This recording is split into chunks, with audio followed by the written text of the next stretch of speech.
everyone, I am Anushree Pragya of class 8 Jupiter Public School.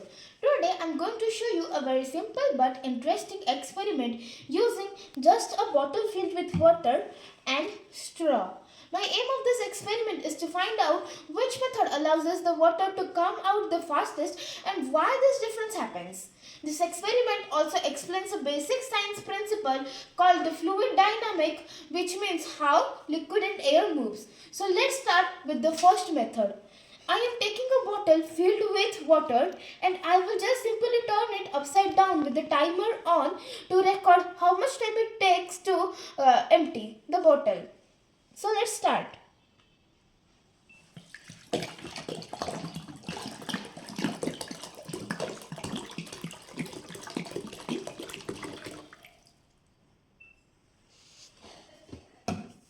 There you can see that the flow is not smooth. This is happening because the water is trying to come out, but at the same time the air is also trying to enter the bottle through the same small opening. Since both of them are using the same space and they are disturbing each other, because of this the bottle takes around 10 seconds to empty.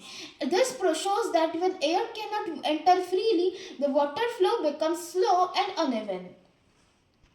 Now I will show you the second method. This time, instead of directly flipping the bottle, I will swirl it in a circular motion to create a vortex.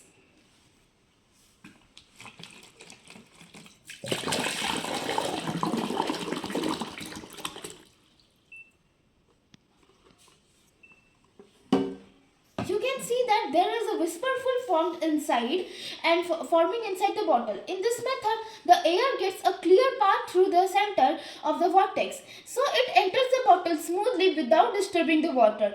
Because of the air and water now have this separate paths, the water comes out faster and more smoothly. With this method, the bottle empties in around 6 seconds only, which is much faster than the first method. Finally, I will show you the last method and the third method, which is the fastest. For that, I am going to take a straw and put it inside the bottle and block the first end of the bottle so that water cannot insert in the straw. So let's record what time it takes to empty the bottle.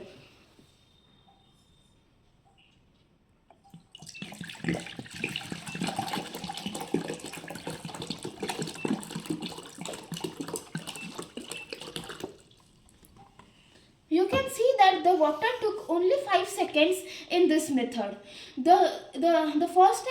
This time you will see that the straw gives air its own separate path to enter the bottle, while the water comes out becomes perfect. With this method, the water empties in just about 5 seconds, with the fastest of all three methods.